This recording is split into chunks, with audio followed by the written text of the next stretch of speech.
Some injury updates for the San Francisco 49ers after their Week 11 win over the Arizona Cardinals. Tatum Bethune might be out for a little while, and the Niners might have to find another kicker for the short term with an Eddy Pinero injury. Updates on Aiyuk, and what about Brock Purdy and what made his performance so great Sunday? All that and more on today's Locked On 49ers.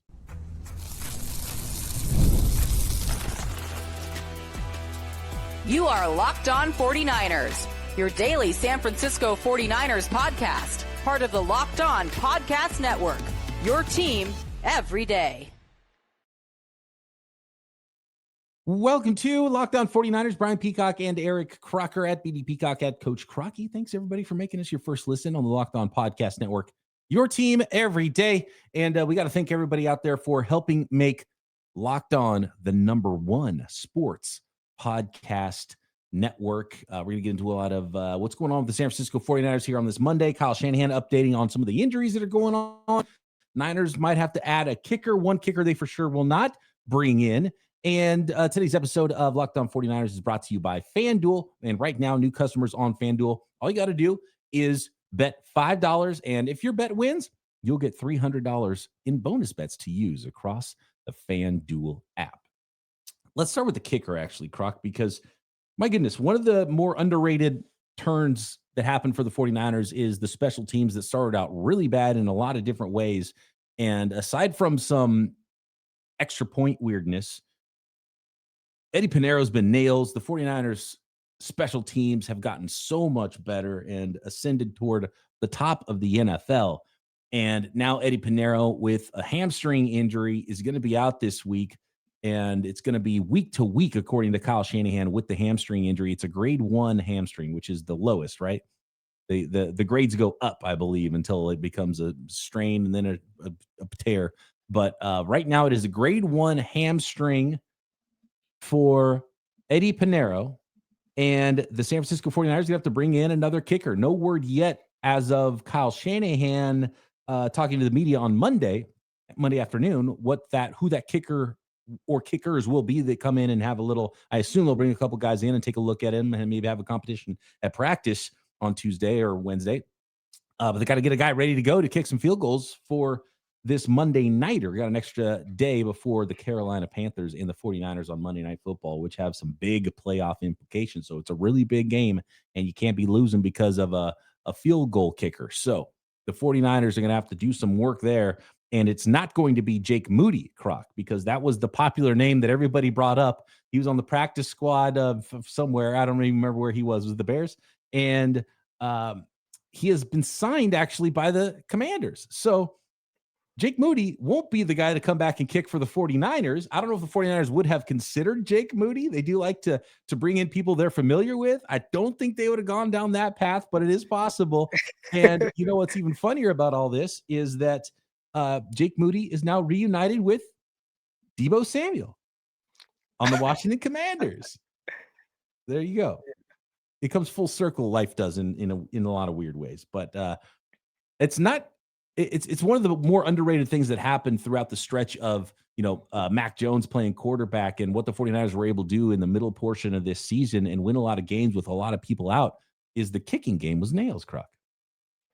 Yeah, I mean, Eddie P has been awesome, and it's weird the amount of confidence I've had in him every time he steps up. It almost feels like back when Robbie Gould was the kicker. You had the whole saying, "Good is gold," and every time he stepped up, I'm like, "Oh, this is going in," and you're surprised when anything goes wrong. Now, I think right now with Eddie P, when something goes wrong on the extra points, you're a little. Okay, we're kind of grown to expect a little hiccup here and there. But when he lines up to kick a field goal, not only has he been money, I mean, I feel like they're right down the middle more times than not. And he's kicked a lot of field goals for the 49ers this year, and they're not even close to missing. So that's been awesome to see. And, the 49ers can get to the playoffs and make a playoff run. We know those games are typically very close and sometimes come down to a field goal going one way or the other. With him as kicker, feel comfortable if he can get back on the field and be healthy. Some very bad news for the 49ers. They're out another middle linebacker now for a few weeks, according to Kyle Shanahan. Linebacker Tatum Bethune has a high ankle sprain. And he will not go on IR, although high ankle sprains are an injury that could take 4 weeks, could take more potentially for a high ankle sprain, Croc and Tatum Bethune. So next man up there at middle linebacker, which is most likely going to be Curtis Robinson, who's the guy that replaced Tatum Bethune in that game. But then when Robinson went out, it was actually Gifford who jumped over and played middle linebacker. So I wonder if the 49ers will make another corresponding roster move and potentially bring somebody up. I wonder if they'll rethink putting Bethune on IR because they do have a bye week coming up. So that'll help and it gives you an extra week. So maybe that's the thought process of not going on IR. But Bethune did a pretty awesome job, I think, filling in for Fred Warner because that was such a hole and such a player to lose for the 49ers. And Tatum Bethune was really good. He's not the guy in coverage that Fred Warner is, but he was able to come downhill and tackle running backs and be a stabilizing force in the middle of the 49ers defense. And so another middle backer out, and it's going to be Curtis Robinson likely getting the green dot for the 49ers. 49ers, they've definitely missed Fred Warner's coverage ability, but just watching the young guys and kind of the growth and development of them, and we've expected it. There's going to be the ups and downs with a lot of these young guys, and you got to see them play through that and see what it looks like when they start to come out of that. And not just with guys like him, I mean, D Winters as well, a guy who I feel like, especially early on, seeing some lumps. Now, every time you're watching a guy running sideline to sideline, I expect D Winters to come and make a tackle. So the young guys, they've gotten a big opportunity to play because of some of the injuries, but I think they're doing a good job of taking advantage of it. Oh, it looks like we do have an update here, Croc, for some candidates that are now known for Tuesday's kicker tryout. Find a sounder here. There we go. That's the old Tecmo Bowl injury sounder, which is perfect for this occasion. Breaking news, we do have 2 names for kickers that will be at Tuesday's tryout for the San Francisco 49ers, according to Matt Barrows. And it will be, and who knows, maybe it'll be more than 2 that end up showing up for the 49ers, but they'll be trying out John Parker Romo, who's kicked for 6 NFL teams, including the Atlanta Falcons earlier this year, and Anders Carlson, who spent 2 games with the 49ers last season. So there you go. At least 2 kickers coming in, John Parker Romo and Anders Carlson on Tuesday to try out for the 49ers kicking job in the interim while Eddy Pinero is out on a week-to-week basis with a grade 1 hamstring strain. So there you go, Croc. Those are the names that are going to be in for the 49ers working out.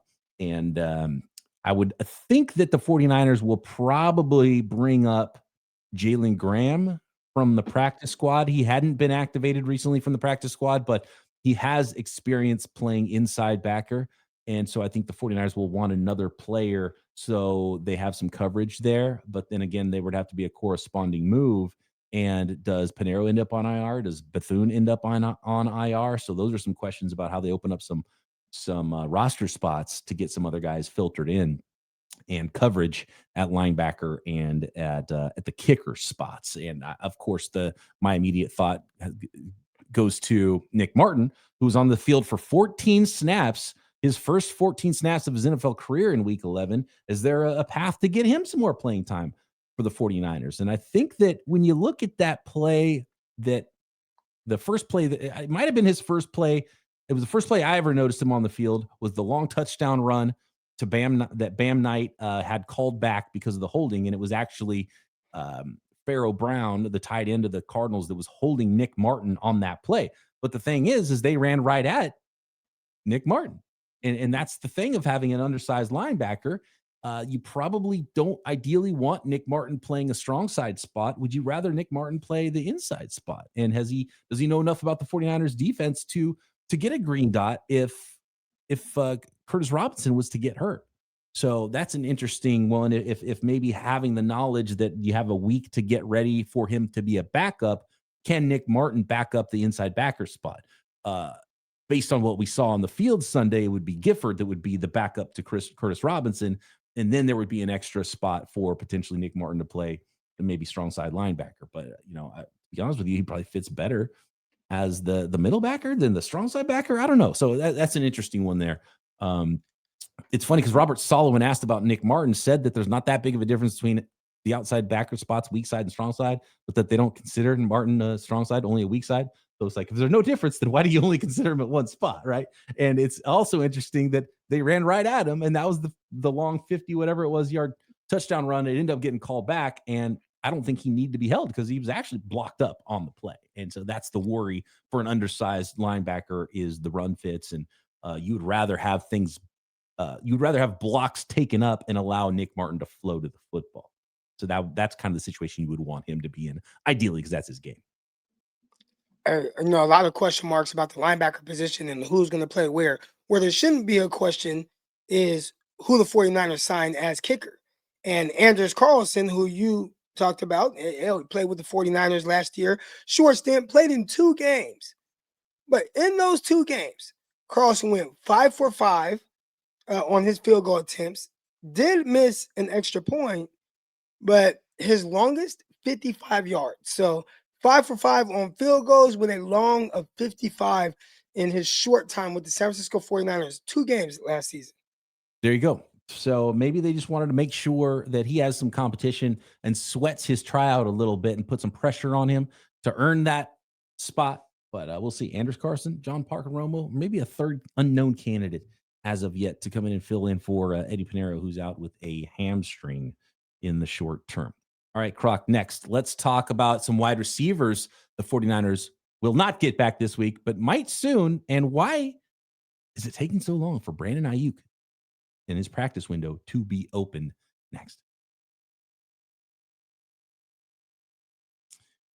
This episode of Locked On 49ers is brought to you by FanDuel, America's #1 sports book. Of course, NFL season is in full swing, and we're getting into the stretch run here, and there's no shortage of ways to bet on FanDuel, on your favorite NFL team, on the NFL draft, on tons of props, year-long props, season-long props, player props, week to week, and how about some live game action? And the NBA is an awesome way to do that because there's no better place to get in on the NBA action than FanDuel, the official sports betting partner of the NBA. And if you miss the start of an NBA game, you want to ride the hot hand, FanDuel has live bets on everything from who will score the next to fourth quarter comebacks. Plus, you can even combine live bets into a same game parlay for a shot at a bigger payout. It keeps every game exciting, especially when your team's the one that's making that late push. And right now, FanDuel is giving new customers $300 in bonus bets when your first $5 bet wins. And all you got to do is head to FanDuel.com to get started and sign up and play your game with FanDuel, the official sports betting partner of the NBA.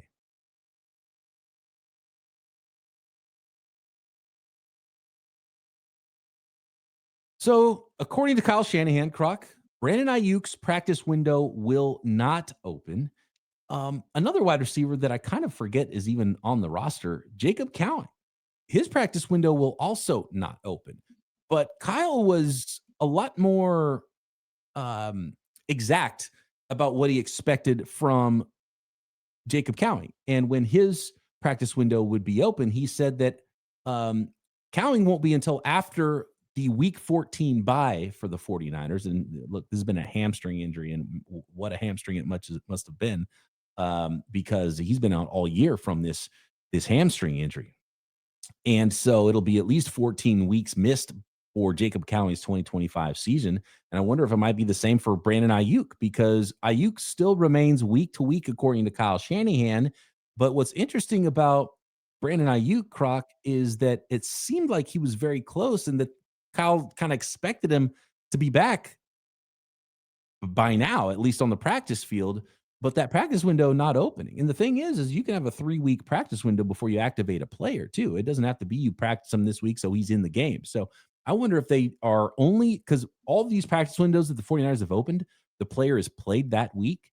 I wonder if that's the way they're doing it with Brandon Aiyuk, and they don't want to open a practice window until they know he's close enough that he could actually go and practice and play that week, instead of doing the 3-week thing that happens sometimes where a player practices a little bit in limited fashion and then ramps up. But Brandon Aiyuk won't be back at least this week for the 49ers. And I was asked by how long ago was it that we saw him running routes pre-game? What it was an indoor. I feel like it was it preseason? It might have been, or at least earlier on in the season, like week 1 or 2. Well, it was probably either the Raiders, or which was preseason, or the Saints, which was week 2. But one of those games, it was an indoor game. I remember that. Yeah. He was running routes. So it's like, bro, how was he running routes 2 months ago? Again, and I'm not saying he was 100% while doing it, but he's moving around. He's running the routes. You would assume that the natural progression would be, well, he's only going to get better, and he's going to get a little stronger, and he's going to strengthen the tendons and the ligament, all that, and he's going to be, fine in the next month or so. And now we're, more than midway through the season, and the conversation is still when they're going to open up the window for him to play. It's interesting because we were asked by a listener, how can someone like DeMarvion Overshown, Cowboys linebacker, who is slated, we're recording this right before Monday Night Football, and he's slated to make his comeback in just a few minutes tonight on Monday Night Football. He tore his ACL, MCL, and PCL against the Bengals last season on December 10th. So less than a year for not just ACL, but ACL, MCL, and PCL. Now, Brandon Aiyuk's, I think, had some meniscus involved, which might be the difference, but it was multiple ligaments. It was ACL plus for Brandon Aiyuk as well. But Brandon Aiyuk tore his knee 6 weeks earlier than DeMarvion Overshown. And Overshown is now making his return to the field on Monday Night Football, November 17th, less than a year. And for Brandon Aiyuk, it's already been over a year. So 6-week difference in Overshown and Brandon Aiyuk, and Brandon Aiyuk's still not ready to come back to practice. So I don't know if that's something that, and obviously I don't have the imaging of these guys' knees and how much worse Brandon Aiyuk's might have been than Overshown's, but this isn't just it's a pretty fair comparison as far as multiple ligaments and not just the ACL. And it's an indicator that Brandon Aiyuk's was just a lot worse in whatever ways that it was worse. It was clearly worse because it's going to be more than 6 weeks difference between the two injuries. And that's can you have a worse tear, or is it just repair the tear? I mean, I know obviously you can tear multiple ligaments, which prolong the recovery time, but is there a worse multiple tear?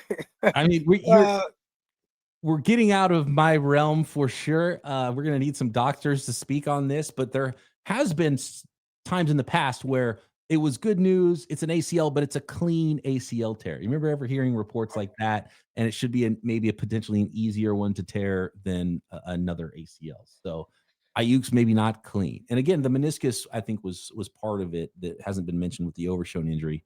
That was part of Brandon Aiyuk's injury too. So maybe that's the extra bit. I've had a meniscus tear. I can speak on that a little bit, and it definitely wasn't, a year plus to come back from that one. But on top of everything else, who knows? So, the surgery I want to say gets pushed.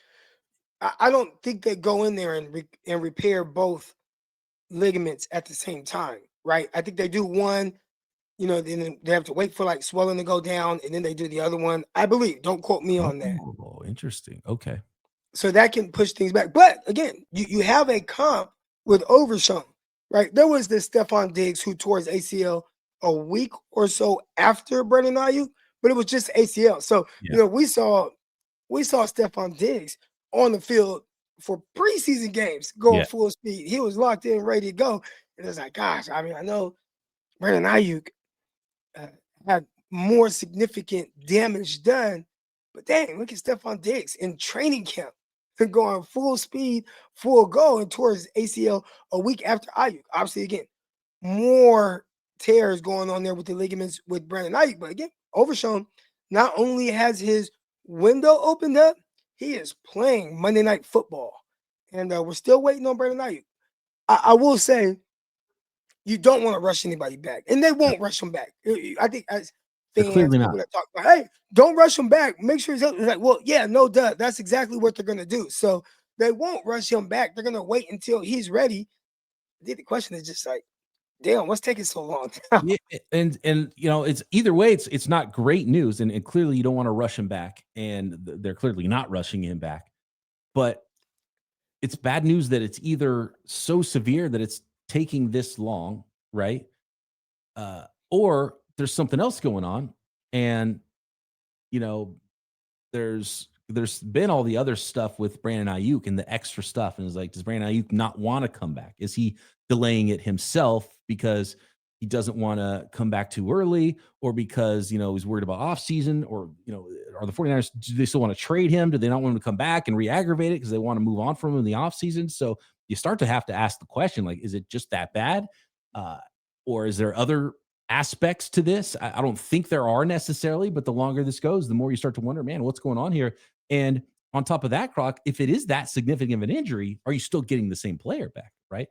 Because, if it's a year and a half injury, that means it's so severe that maybe it affects him when he does come back, and what kind of player are you even going to get? And so still a lot of questions there that it's been this long, and still no indication when Brandon Aiyuk might be back and ready to get on the field for the 49ers. A buddy of mine, Eric Rogers, he signed with the 49ers 2016, maybe. I want to say it was Chip Kelly's team. Yeah, tall receiver, right?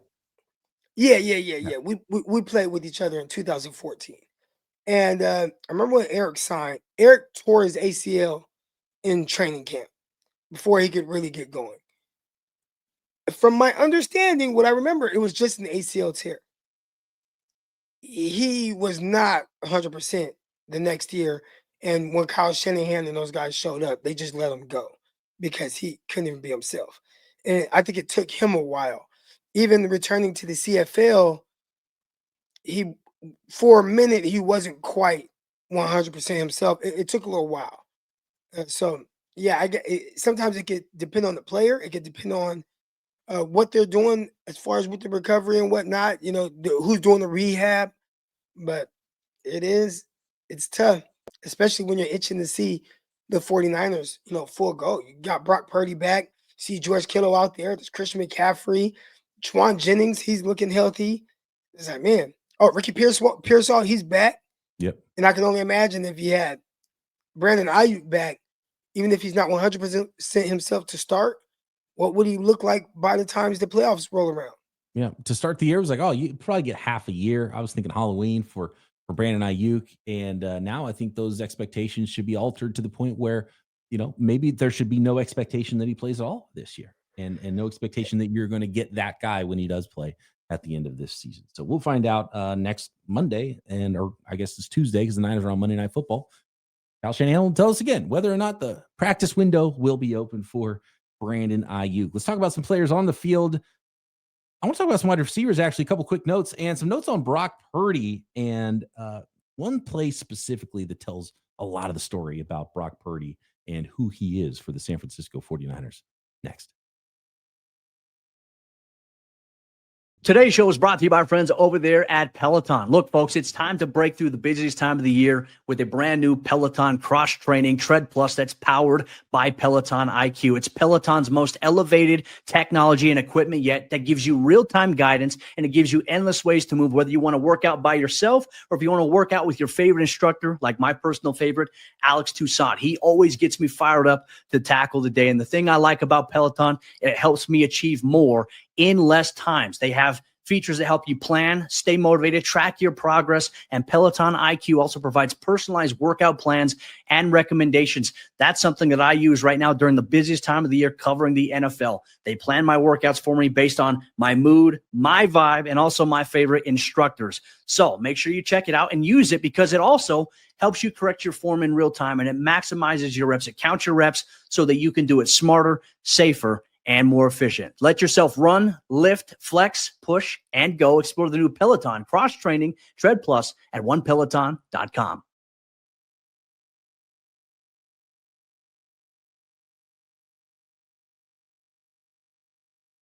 All right, Croc, real quick note on the 49ers receivers that were on the field on Sunday against the Arizona Cardinals. We know there was a huge game for George Kittle and Christian McCaffrey on this Sunday. So not a lot of stuff left over for the wide receiver groups. Juwan Jennings led 49ers wide receivers with 6 targets. He had 4 catches for 54 yards on those targets. Demarcus Robinson had 2 targets, 1 catch. Pearsall targeted 3 times and 1 catch for 0 yards. And that was it for the wide receiver. So not a big part of the game. Yeah. Is this the end of Kendrick Bourne? That's where I was going. No more justice for Kendrick Bourne if he might not ever get targeted again. That was kind of the end of it. And even for Pearsall, he played a lot of snaps. But remember earlier on in Pearsall's rookie season, he was the cardio king, and he was out there and running 50 routes and not getting targeted. It was kind of that for him as well. So, if you're gonna target George Kittle, Christian McCaffrey as much as you are, the quasi number one wide receiver being Juwan Jennings, and now Pearsall back, we might be nearing the end of the second run of Kendrick Bourne. But with the way things are going, who knows? And I don't know if we should expect anything from Cowing or Aiyuk this year to take any of those snaps. Brock Purdy. Do you remember a couple weeks ago when George Kittle was asked about Brock Purdy? And I think the idea was, does Brock Purdy even get his job back because Mac Jones is playing so good? And George Kittle said, I remember this quote because it wasn't the normal like fluff BS answer. You get a lot of weird answers from players who just heap praise on their teammates, and you can't trust those a lot. It was the way that George Kittle said it and what specifically he said about Brock Purdy that was super interesting to me. And he said, Brock Purdy, he didn't say, oh, Brock Purdy's a great teammate and he's awesome and he's super cool and great. He said, Brock Purdy is the best operator of an offense that I've been around. It's a very specific thing to say about Brock Purdy. And the more you think about it, the more it's like that it kind of is Brock Purdy's superpower. And you saw it play out on the field Sunday, Croc, with Brock Purdy changing a play, getting out of a play at the line of scrimmage, and then hitting George Kittle on a long touchdown throw. And you saw a lot more of Brock Purdy changing plays at the line of scrimmage in that game. And Christian McCaffrey talked about how this wasn't a dumbed down game plan. In fact, it was the opposite. They threw everything at Brock Purdy in his return. They didn't try to slow play it and make it easy for him in his first game back. They put a lot on him with the game plan, and there was tons of motion and checking at the line of scrimmage and all those things. So, and you saw less of that with Mac Jones, and possibly it's just because he was not, in the system as long as Brock Purdy. But we saw Brock Purdy being very good at operating Kyle's offense even as a rookie. So, if you have an indicator and you're kind of wondering, man, Brock Purdy, why is he better than Mac Jones? Why is he a good quarterback anyway? I think that's a big part of it, is just him understanding and seeing the game the same way Kyle does, and understanding what play to get into, get out of, being pre-snap, post-snap. And it's not about him throwing lasers all over the field, right? It's about how he operates the offense. And I think George Kittle put that in a really great way. And when people ask me about Brock Purdy, I think that's a good answer. It's like he's just really good at operating the offense. And we saw that on Sunday. Well, I think that's why they want to put the label on him, system quarterback, right? But at the end of the day, if that's what you want to call him, whatever, but he executes it at a very high level. It's a cheat code as a coordinator to have a quarterback that sees the field the same way you do. And I don't think it's something that all coordinators get. I think a lot of times coordinators see it a certain way and still have to kind of dumb down some of the things they want to do because a quarterback doesn't see things the same way. But this has been Brock ever since he stepped on the field for the 49ers, against the Miami Dolphins, against the Tampa Bay Buccaneers, the following game. He just gets exactly what Kyle Shanahan wants him to do. And now that he's grown and kind of, he's a veteran now, he understands his teammates. He understands their strengths. I think he looked out there and saw a matchup. Said, I got George Kittle singing up on this guy. Hey, run the fade. That's our signal for fade. I can show you guys now because I'm going to change it next year. But okay, like you're cutting somebody's hair. All right, but run the fade. Run the fade. And he, boom, he runs the fade and he puts that ball on the money. Again, the adjustment, all right, cool. The throw, great. Because he threw that away. He got that ball up and down. And we've seen him kind of float some throws. That throw was not floated. It got up and down before the safety could get over the top to help. And he threw it away from the defender in a spot to where only George Kittle can make the play. That was one of probably his best throw of the day. Not because of the distance, but just everything that materialized to make that play happen. Absolutely. Every single part of it. It was great touch, accurate throw, but everything that happened before that as well. And the thing I love about that play is, so not only is he at the line of scrimmage, he's looking at the defense, you're trying to get the tells, right? So puts, I think it was use check, maybe goes in motion. Somebody goes in motion pre-snap.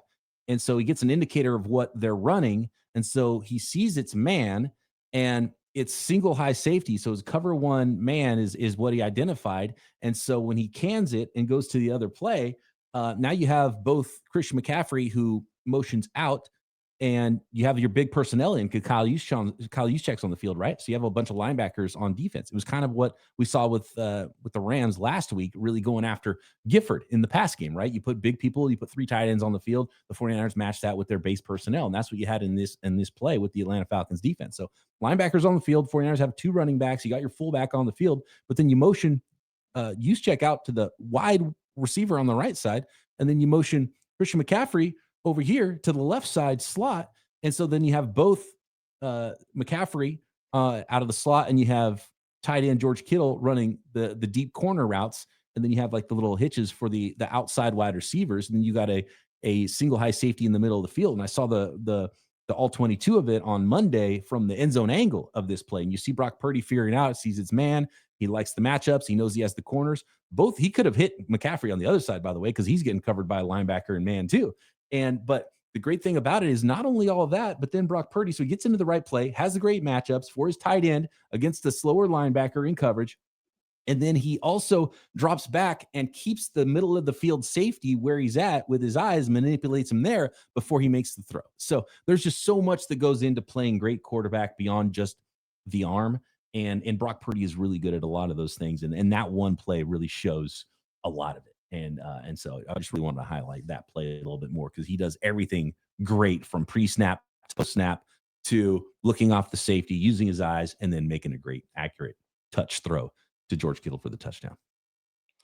Man, I think I talked about this on the post-game show. It was either with you or with the squad, but first and second down, he is executing, I feel like, at a very high level. I would love to see first and second down splits of Brock Purdy and his efficiency on those downs. I feel like when he has run or pass at his disposal, I mean, he's as good as it gets in the NFL right now.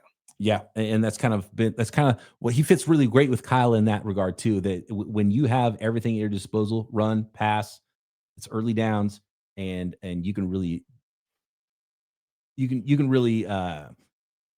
work defenses with everything that's at your disposal in those cases. Kyle Shanahan, you see how his offenses aren't as good when all of a sudden now you got to throw from behind. A lot of people aren't as good when you got to throw from behind, but it's not Brock's strength. Make all these crazy throws, try to bring his team back. It's not Kyle Shanahan's strength as a coordinator. But man, when you can stay tied or ahead on the scoreboard, when you can stay in front of the sticks on a down-to-down basis and get those long drives together and start getting first downs, that's really when Kyle Shanahan and Brock Purdy both thrive. We'll see if they can thrive in Week 12. It's a really important ball game. We're going to talk more about the Carolina Panthers coming up. And, of course, everything going on with your San Francisco 49ers daily here on Locked On 49ers. So appreciate all the everydayers. Thanks, everybody, for making us your first listen. And thanks for making us the #1 sports podcast network.